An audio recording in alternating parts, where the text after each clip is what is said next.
dito kami sa Coast Guard K9 founding anniversary. Congratulations, 4 years na sila. 4 years na sila, and they've created so much improvement over the past 2 years. And watch out for more improvements in the coming days. Yan, so talagang we are very honored to be here. And si Doc Abel will be supporting the organization in the coming improvements, right? Yes, sir. The genetic management, right? And si Doc Ferds ay mag-auxiliary. Yes. Coast Guard. Kami dalawa daw eh.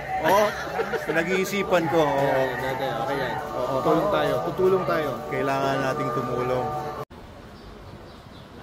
To our guest of honor and speaker, Coast Guard Vice Admiral Robert N. Patrimonio, who will be properly introduced later.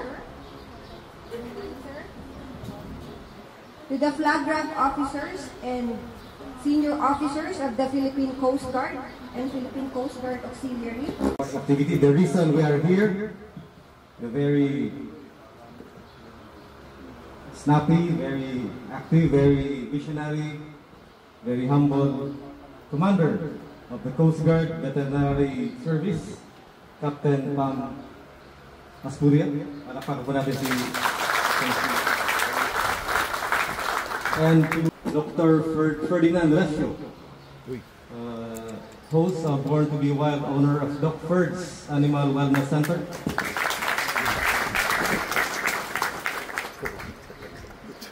Our awardee, Dr. Abel Manalo, Manalo K9 Technologies Incorporated.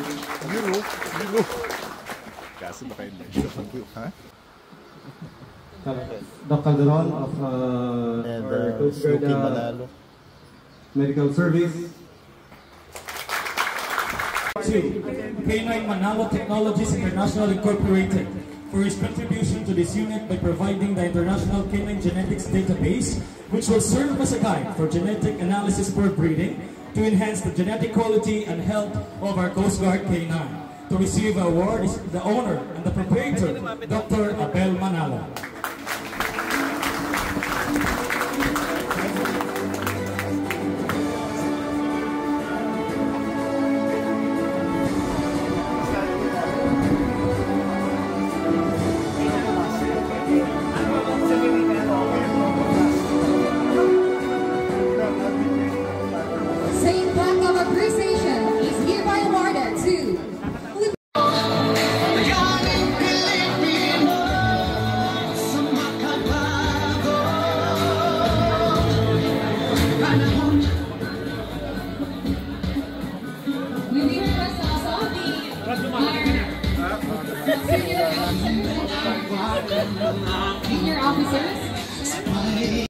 Ayan, so kakain daw muna kami.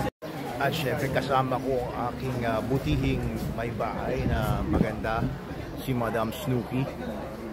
Ayan, kakain daw muna tayo. At ito kami mga picture-picture. Ayan, si Sir Artajo. Ang kanyang tatay daw ay sinusundan ako. Tanda ko na talaga. Ayan, mga kasama natin dito, mga Philippine Coast Guard. Mga bago pa lang po kayo sa Coast Guard. Newly graduate. Bet din kayo. Ayan, lahat po kayo dito? Kayo tatlo. Ayos, oo. Sir Gas. Oo. Saka si Tainan. Ito si Doc Pam Aspurias, commander ng K9 unit. Tama ba? K9 unit ng Philippine Coast Guard. Veterinary Service. Yun na nga sinasabi ko sa inyo. Tapos papakilala niya ako kay Sir Sonta Linosa. Ayan, sa K9 commander yata siya ng K9, chief ng K9 sa Coast Guard. Okay, so pauwi na kami. Ito, pakita ko lang sa inyo yung award. Ayan, so kung mababasa niyo dyan, tungkol po ito sa International Animal Genetics Database, yung IAGD papers natin. So gagamitin ng Coast Guard yung IAGD para sa kanilang mga missions and functions. Ayan, para sa breeding program nila, para doon sa deployments nila ng mga canines. Ayan, para po magkaroon sila ng maayos na database. Yan po yung, that's what the award is about.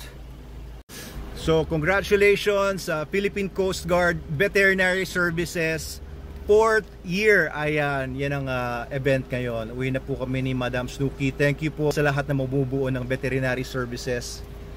Salamat po sa inyo.